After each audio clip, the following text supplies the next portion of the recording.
Many of us grumble and complain about the music and singing in our church services, but how many of us do anything about it? Our guest tonight not only did something to improve the singing in his own community, but with the help and hard work of many others, is bringing an enthusiasm and joy to congregational singing across the country. Join us in song tonight as we bring you songs for a gospel people on The Pressure Point.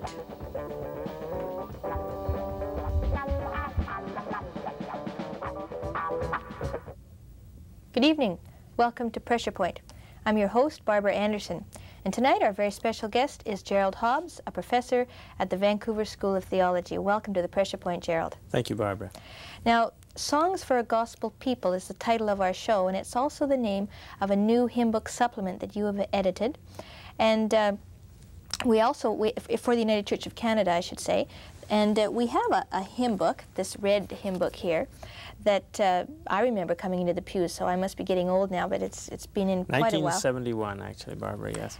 So why another hymn book, Gerald? Well, the churches need to renew their hymnody every generation, so after nearly 20 years since that hymn book was produced by the Anglican and United Churches, it's in any case time to start thinking about a new hymn book.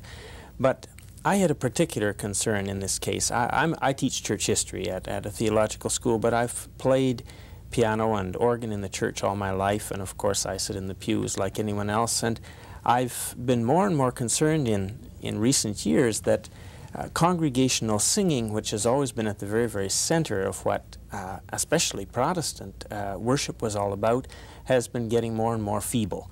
So I had a really increasingly strong sense, and that was reinforced by what I heard on every side, that we needed some better resources to help our congregational worship singing. So you think that the hymn book, the way it was laid out, was not helping people to sing the way that they could be singing in the pews? Well, the Red Hymn Book, as it's popularly called, is a very good hymn book in many, many ways, but it's fairly traditional in terms of what we've always had in the Canadian Church, words separated from the music, for example, and that's a tradition that goes back several hundred years, especially in Britain.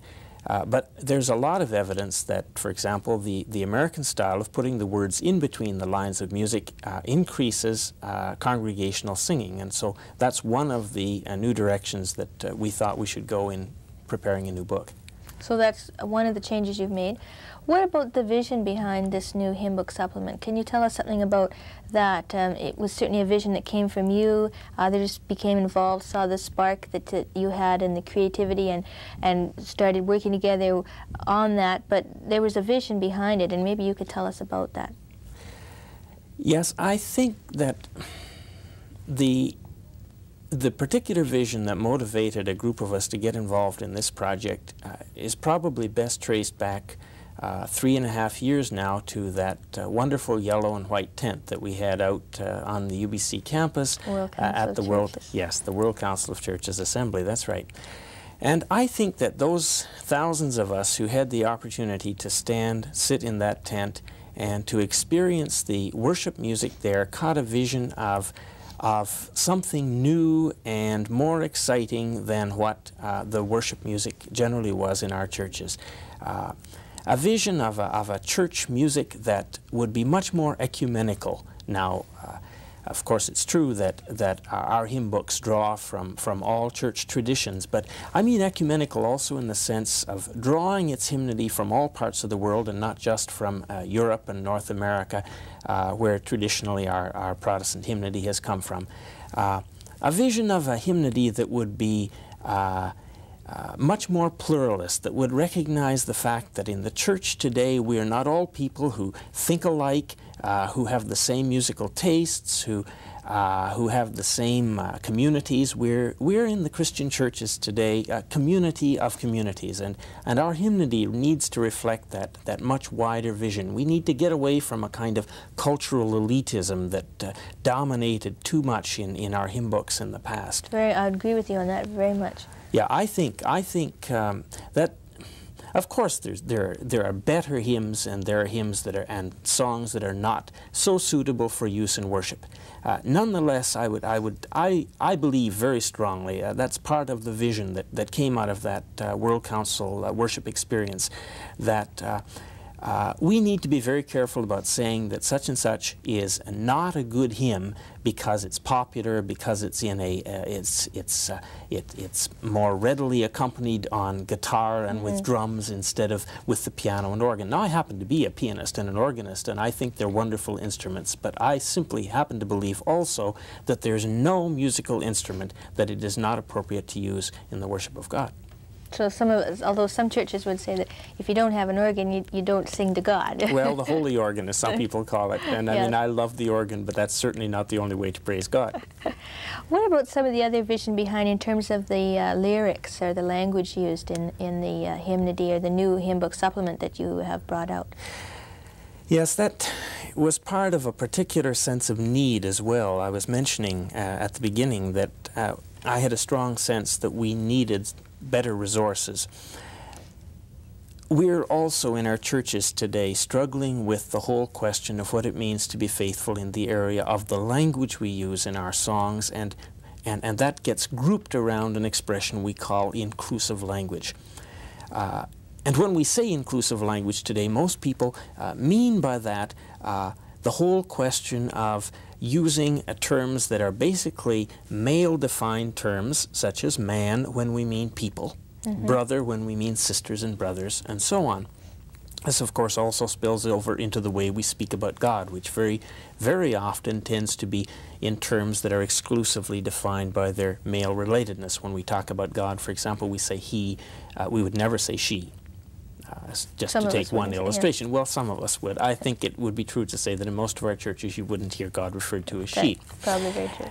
Well, the term inclusive, in fact, of course, is very, very much broader and wider than the issue of gender-related language. It means fundamentally it refers to the fact that we believe that God is the creator of the entire universe, and that as Christians we believe that Jesus Christ is the Redeemer of the whole creation and not of any special groups or elites within it. And if we hold that kind of belief, and frankly, my experience in the church is that most people today do have that kind of a belief system, then we're always discovering new ways in which our thinking, our imagination, and our language has been too narrow, too circumscribed, and has been, usually quite unconsciously, excluding some others. We have an example of that in the new hymn book supplement. We have the hymn book choir on hand to give us an example of that in one of the songs that you can find in the new hymn book supplement. Shall we go to that one now? Yes, I'd like us to hear this song, God of Many Names. It's an attempt to explore new ways of speaking about God. Well, let's go to the choir at this point and hear a song from the new hymn book supplement.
That was a really good example, Gerald, of that kind of inclusiveness in hymnody.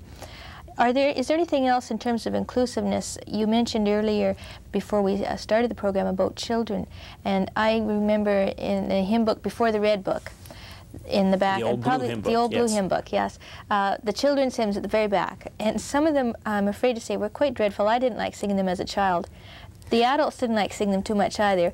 What do you do with children's hymns? Well, you would be surprised. You know, this project is intended to be a very grassroots project, and we've gathered lists from churches and individuals all over, especially Western Canada, and you would be surprised the number of folk who probably in their 40s, 50s, and 60s have a very, very warm spot in their heart for all those wonderful children's hymns.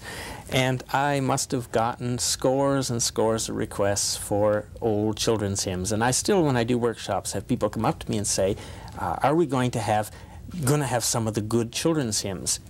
Well, in fact, we're not so much concerned to have children's hymns today. In the first place, I think you're right. Certainly my children wouldn't enjoy singing the songs that these people are referring to. Today's children have different interests and different styles. Our concern, though, in the Songs for Gospel People is not to provide so much children's hymnody as to provide songs that are in another sense inclusive, in that they include all the ages of the family of God. An intergenerational. That's right. The term we often use nowadays is intergenerational. That is, that in worship there should be some elements at least that are easily accessible, easily usable by everyone from the children that are just preparing to go off to school on through to their grandparents. Well, we have another example from the choir of that kind of a hymn. Let's go to that now. And is it the children's choir going to sing for us this time? I think the children's choir are going to sing this one, yes. Let's hear the children's choir then sing a hymn for us.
Gerald, how did you undertake this enormous task of editing all of the hymns that you received requests for from your grassroots contact, and edit those down into how many hymns in the supplement?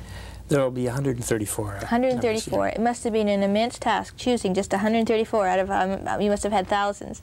Well, we had many, many requests, that's right. But we had to choose through the editorial committee a certain number that we would work on to prepare the music and the words for the final selection. So I understand you also had some new hymns written for the hymn book supplement through a contest. Yes, I think it's very important when we do a new hymn book that we get new Canadian hymns as a part of it. Through the United Church Observer, it was announced in a little paragraph that we were looking for new Canadian hymns. We were absolutely inundated. Yes, a lot of budding hymn writers out there. It was absolutely amazing. We must have had over 3,000 submissions from all across the country. And I had to set up a special committee to screen all those texts and gradually sift them down. And obviously, I mean, there was no question of us choosing all the good hymns. But we did manage to get about a dozen new hymns by Canadians that'll be in the book. So that was their prize, to be in the book? Yes. Well, let's, speaking of the book again, which we are, let's go to another hymn from the choir, the Hymn Book Supplement Choir again. Here they are.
Gerald, how many orders have you had to date for this new hymn book supplement?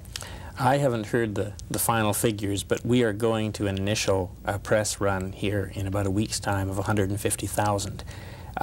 About 2/3 of those came in advance orders, from a program that we had developed called Partner Congregations, which started out not to sell a lot of hymn books, but to help involve people and have a sense that they were a part of creating the hymn book. We invited people simply to send in $1 to us for each hymn book they wanted in their congregation, and thereby to help share in creating the book. And we were absolutely inundated. We ended up with about 100,000 advance orders. An amazing success story, really. I mean, it's quite exciting, I must say. Really exciting. So now, people who haven't got on board that way, those can still get on board. Oh yes, there will be about 40 or 50,000 copies on the first printing that'll be available in the religious bookstores, and there'll be other printings, of course, if needed. So there is a way to get on through the religious bookstores. They can buy the books. You're hoping to have them ready very soon and out from the printers. Can you give us any idea of some of the titles, other than the ones we've heard the choir singing, that will be in that new hymn book? Yes, there's a whole number of different categories of things, and maybe I'd just give an example or two from each one. We wanted to bring back some of the old hymns that folks miss that aren't in the red hymn book, and we've got hymns like Amazing Grace. That wasn't in the other hymn book? No. Break Now the Bread of Life. A very, very widely requested favorite, How Great Thou Art, has made it into the Songs for a Gospel People. We have some hymns revised from the red hymn book because they were set to tunes in the red hymn book that have pretty well, they're not familiar, and the hymns are not widely used. Hymns like, for example, O Love That Will Not Let Me Go. We've got a lot of the hymns that have come along since 1970, Strathdy and Kloosmeyer things like Praise to the Lord and Come Let Us Sing, We Have This Ministry. These are songs that are being pretty widely used in our churches already, albeit often illegally. Yes, I was going to say they're often Xerox. Yes, so that's this right. was one way to compensate those writers for that music. That's right, and we're pleased that we're going to be able to do that. And then, of course, every new hymn book that comes along needs to have its new hymns, and we've got 30 or 40 songs that are new, some of the marvelous new treasury of hymns that are being written these days. Sounds exciting. Let's go to one more hymn from the choir. This is the VST choir singing another hymn from the new hymn book supplement.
Well, Gerald, it's been very great talking to you. I really appreciated this, but our time has just flown. We've also appreciated the choir, the VST choir and the St. Andrews-Wesley Children's Choir, singing some examples from the new hymn book supplement.